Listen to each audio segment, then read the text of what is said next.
Hey family, just another solo traveler here, just giving you my experience on the Norwegian Bliss. This is a October 29th 5-day itinerary. I'll give you my experience in the dining, entertainment. Is this cruise for you? Part-time solo cruise. My unique lifestyle, living in hotels and on cruise ships. So if you want to be a solo cruiser, returning back to solo cruising, or don't like cruising but just want to watch cool videos, this channel is for you.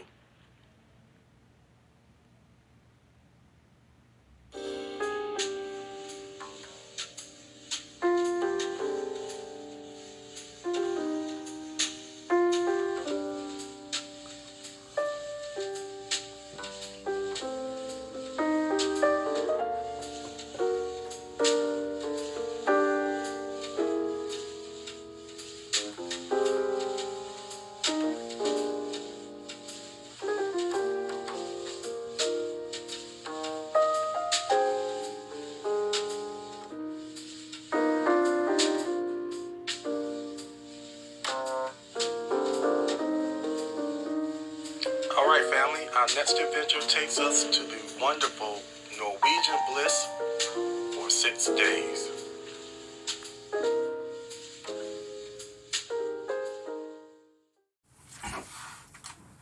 So let's talk about the dining experience. Family, the food was on point. I was ready with my seasoning. I had my arsenal just in case, but the food was really good and had a lot of flavor to it. There are 3 dining rooms on the ship: the savor, the taste, and the mahogany. So it was a great setup, I guess, to keep people separated and don't feel as crowded. So on one floor, you had the savor. I can't remember savor or savor, and the taste. They were on the same level. And then the next main dining room was on the next floor. That was a little bit more grand, but all the food still come out of the kitchen. And here's some clips on some of the food that I had on the ship. My go-to was one of the pastas. I had the shrimp fritters. That was pretty good. In the morning, only at the Savor is when they had breakfast, the main dining room, which was the omelet. And oh, check out these potatoes. These potatoes were really good, I promise you. But overall, I had a great experience. Each time that I went into the dining area, it was only about 35 minutes that I was in there. So the staff was working really well with each other.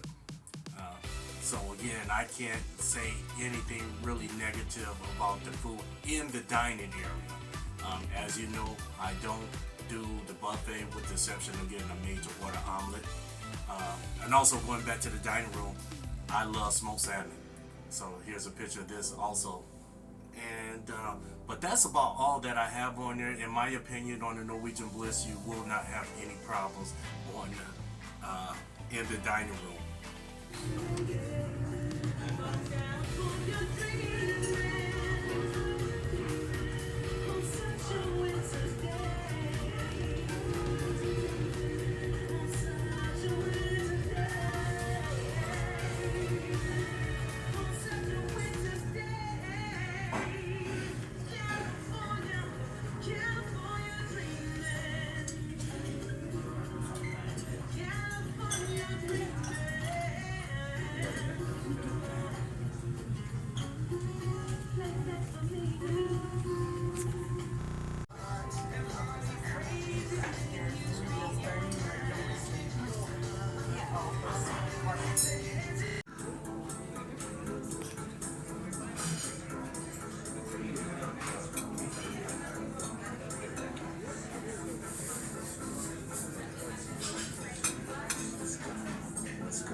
dining hall has always been enough to satisfy my palates.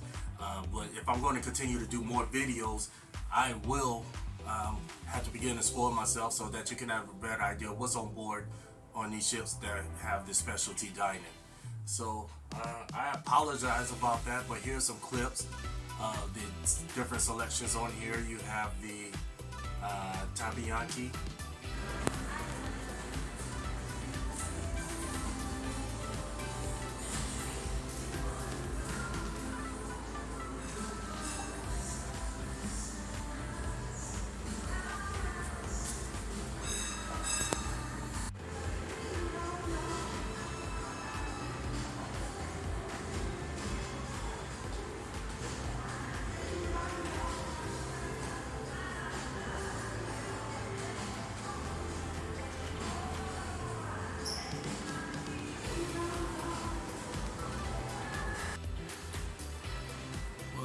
This is a hidden gem. It's on one of the stateroom floors, and you would have not known it was over here if you did not explore the Food Republic.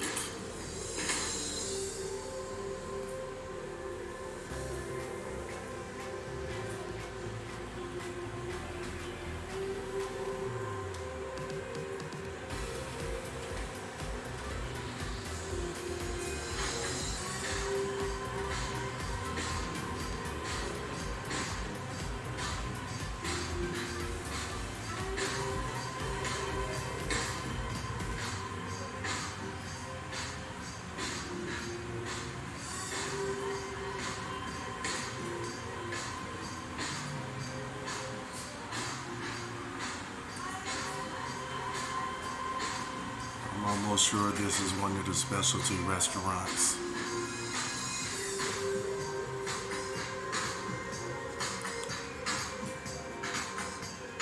And they really did a good job with this ship because just about anywhere you'll have the view of the sea. And again, this ship was made for the Alaskan cruise. It just come back in from its last sailing out of Alaska from Seattle.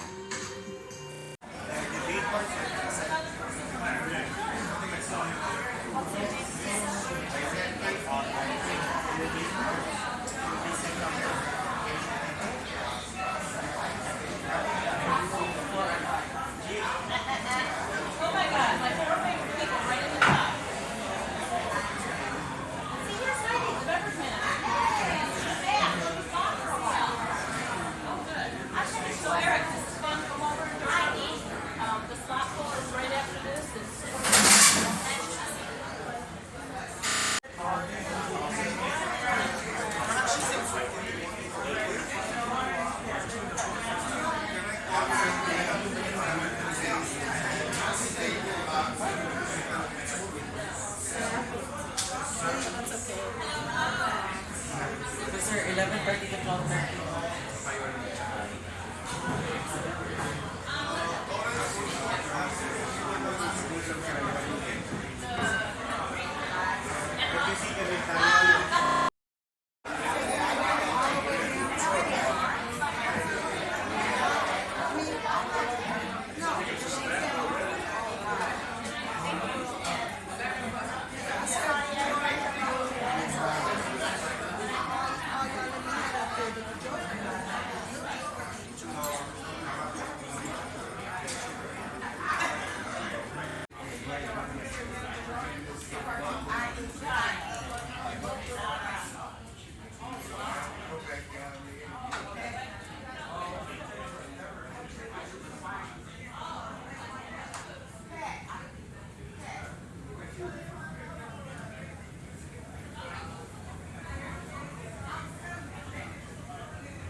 Dining. There were or are 4 venues. Again, I mentioned the main dining hall. There's actually 3, but I combine them as one. You have the American bar. The food was meh. that's all I'm going to say about that. I think I got the nachos, some type of, I think it was a shrimp salad or something like that. And there's the local bar that was really good, and here's a clip of that I'm going to show you. The local bar was really good with just some basic food. It was 24 hours, and it's complimentary as well. And then of course you had the buffet that was on ship. This is what I will say. The buffet was set up a little bit different. I'm trying to see what type of feel it had, but it was indoors. But it was really nice. And what else about the buffet? Well, here's some more pictures of the buffet to give it a better idea what was on that ship.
Right, something else about the Norwegian Bliss we're going to talk about, but not much to talk about.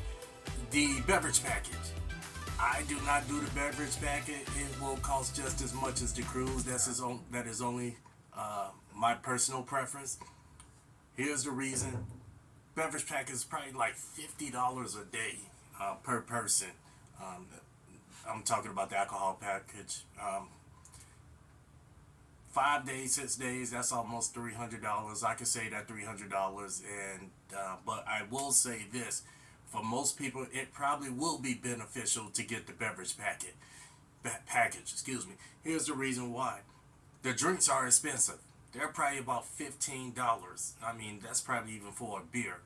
And if you do 3 drinks a day, have a nice little drink for breakfast, a mimosa, have a margarita, a daiquiri in lunchtime, and then have a wine at dinner time, that's $50 right there. So I will say for most people, it probably will be beneficial. You don't have to worry about a tab or anything like that. It'll be paid for. So I will say for most people, it will be beneficial for you, just not for me. The internet package, I don't do the internet package either.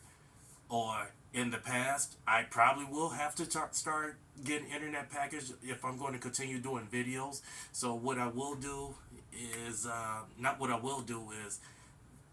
the internet package is right around $18 to $20 a day, especially if you can get that discount. Again, on top of the internet package, on top of the beverage package, internet package, $400, $450, $500. Woo, that's another cruise I can get on. So I will say that'll be left up to you to decide on that. And I'm going to conclude with a couple other things. Well, not conclude. I think I got about 3 more items to talk about the Norwegian Bliss. The interior room is where I stayed. The interior room is the room that I mainly get all the time. Is the cheapest. Is the most budget friendly. I'm okay being in the middle of the ship / meaning cabin wise in the middle of the ship. I don't need to know what time of day it is out there. If I sleep for 4 or 5 days, I'm okay with that if I can get out. So as of right now, there's never been a need for me to really go beyond that unless the price is right or I get a good deal or it's the same cost as that interior room. But I was in the most forward part of the aircraft, so pretty much the very front of the ship. I I am low maintenance. I could care less where I am on the ship. So that is something that you have to decide. You're going to feel a lot of motion in the front as well as the back. You could check in with a lot of our resources or a lot of those other YouTube contenders that talk a lot about cruising and preference on cabin. In the middle of the ship, that's where you're going to be your safest. But as most contenders tell you, and I will tell you this also, pull up the ship deck or the ship map. Know where your theaters are. Know where those bells and whistles, meaning the go-kart racing, the water slides. Know what position we're in. Know where the staff is when they're cleaning. If you're sensitive to noise, that is what you will need to do in the beginning. And all you need to do is just go on any of the websites for that particular cruise line, and you can really identify where it is pulling up that ship map. So that's what I'm going to say about that. And I think that is it.